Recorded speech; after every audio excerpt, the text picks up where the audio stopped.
The majority of patients I see are usually lacking on the fiber, and the majority of patients I see are usually in their 30s to 50s, with elevated cholesterol, a little bit of overweight issues, and or sugar or diabetes, pre-diabetes, whatever it is. Even if it's constipation, it usually first is addressed not by medicines but by changing nutrition.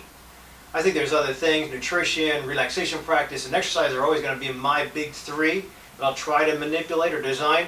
But for the sake of this video, Fiber 3, I wanted to touch on, I should say, add to the previous two videos I talked about fiber, and say that I have come up with an easier way to make the fiber. Now, the fiber is in the form of fruits and veggies, legumes, nuts and berries, and whole grain. A lot of people don't like whole grain, especially if you're a paleo follower. Cordain's book, Paleo Answer, is pretty good. As I read it, it sounds like he's kind of lambasting anybody that takes grain or legumes, and he quotes a lot of studies, and that's fine. I am not married to one specific dietary practice. I think everybody needs a little bit of a different design, so it's all individual. But if you can't afford a nutritionist and or registered dietitian or a functional medicine doctor, and you're kind of on your own, then I would say try to get something where the information is out there. So paleo is a pretty decent way. I really like the Mediterranean or anti-inflammatory diet, but there seems to be a big kick. Anyway, Cordain doesn't like grain and whole grain, and that's a problem, because I think it puts a lot of fiber, healthy fiber, into an American diet. Now, if you're restricting on that, then God bless you, but you probably should turn this off. However, fruits and veggies are a way to increase fiber. Unfortunately, in Chicago, we're only going to get that for 6 months, and then we go cold. And usually importing your fruits and veggies, probably okay, but the nutrient value is probably limited. So in Filipino, I'm Filipino, and my mother brought us up with always having to make rice. As I talked about in my previous videos, there's a way to make rice using a stove, kind of throttling the heat, figuring out how much water to put in the grain that you mix. But there's also an easier way, and that's the reason I'm talking about this.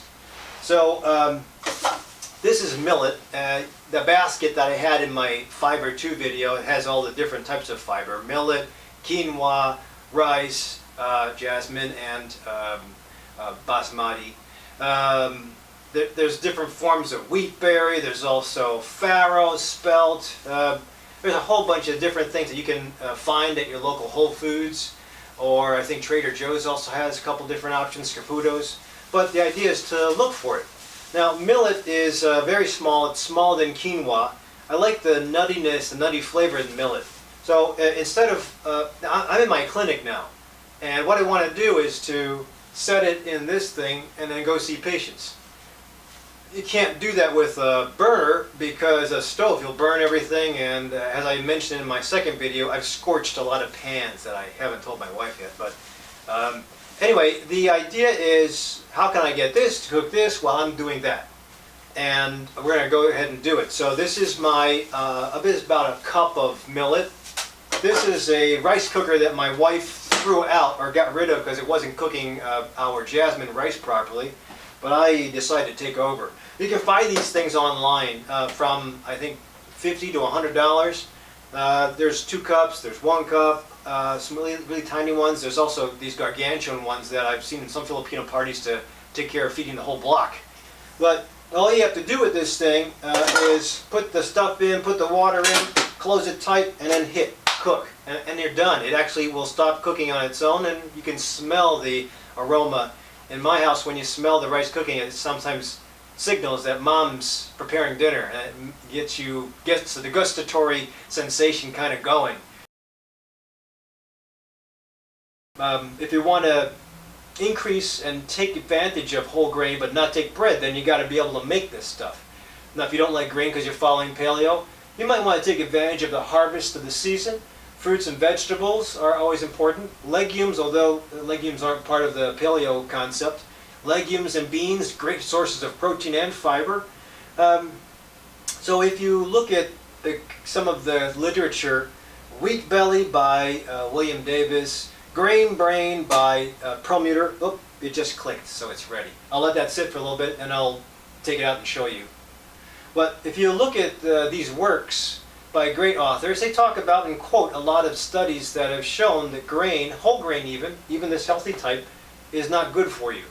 There's a side effect in what they quote of taking grain, and it can cause or lead to problems with gluten insensitivity, bowel inflammation, foggy thoughts, poor sleep, acne, asthma, inflammation in joints, arthritis, even autoimmune disease and cancer, definitely heart disease. So if you follow what they read, and all these guys are great authors, but if you follow what they read, you'll probably be dissuaded on taking in grain.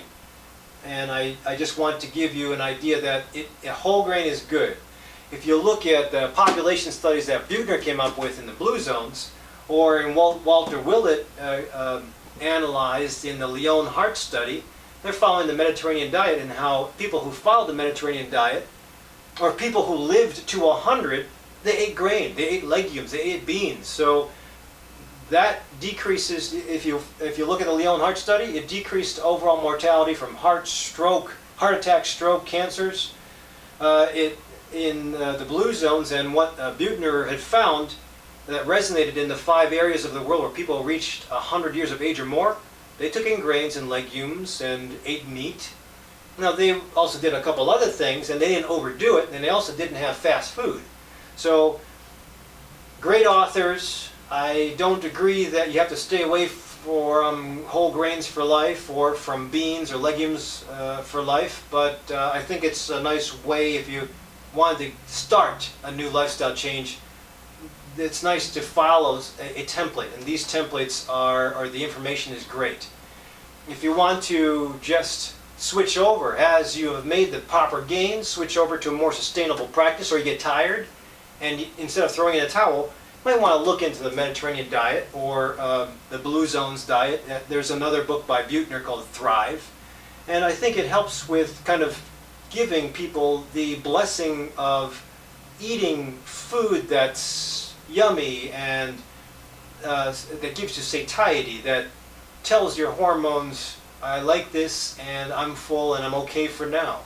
You can get that with all this kind of food. You can get it with grains, you can get it with crock potting, and this is easy. Crock pots or rice cookers or grain cookers are easy. You can get all that, but it probably won't be as big of an impact as imbibing in fast food. Fast food and the way the food that you're sold at McDonald's, Burger King, Dunkin' Donuts, the way the food gets absorbed, it goes straight to guns. It goes straight into your bloodstream. It raises your glycemic index super fast. And if you already have a problem with a little bit of insulin resistance, a little bit of ghrelin or leptin resistance, then you're not going to know when to stop. And then you're going to crash after the insulin is over-secreted, and then after the crash, within an hour to 2 hours, you're going to hunt for more because you're giving the brain some signals that it's time to eat again. And when it's not actually time to eat, you're probably still full, but your brain is being fooled because of the hormone wave to look for more crap. So that's the difference between fast food and good food. Good food, you'll be happy, your muscles will rebuild quickly. If you can do it by increasing your fiber, sticking to a whole food, mostly plant-based diet, and losing weight, then why not? But it does take an initial push to do it. Whether you follow these guys, whether you have somebody teach you this stuff, or whether you kind of experiment on your own with something that you're not used to, it's going to mean that you do have to start somewhere. And I think this is probably the best way to maybe search other videos. But again, stepping away from the McDonald's and the fast food stuff, experimenting with this stuff, sticking with it for a short time, 90 to 120 days, and you'll feel positive about it. You'll get the benefits, you'll feel happy. As I was alluding to with my athletes, if you have somebody you're taking care of that just won't listen to you, they want to go straight for the crappy food, they want to have pizza at night. Tell you what, when you do have the pizza, when you do see them eating the crappy stuff, throw in some stuff during the day and it kind of neutralizes the nasty stuff in the stomach. Food products usually stay in the stomach for about 3 hours if they're good fiber. If they're fast food, less than that. But sometimes while that crappy stuff is in there, if you try to get some fiber in there, it'll actually neutralize. You know, everything has a glycemic index. So if you have something with a high glycemic index, something with a low glycemic index, you put them together on your plate or in the stomach, and it changes the overall thing called glycemic load. So it gets released slower. I guess the good stuff, the fiber, best I can tell you, is the fiber neutralizes the crappy stuff, has it go in, it gets absorbed slowly into the bloodstream, and it controls that insulin spike, or glucose spike, and the insulin spike that usually happens from high glycemic foods. So if you can't get your spouses, your loved ones, your friends to commit, just feed them a couple things that are in season that might at least neutralize, that might be kind of yummy or interesting, and hopefully that'll get them on their way. But if you're on your own, again, try to maximize on 25 grams of fiber per day if you're a woman, 35 grams of fiber per day if you're a man, and stick with it for a short time. And sooner or later, you'll start to grab more of this stuff. The other crappy stuff will start to fall off. You'll be able to exercise more. Your waistline will go down. And then eventually, you'll be able to just stick to this or make the next jump in 3 months or 6 months to another change in life.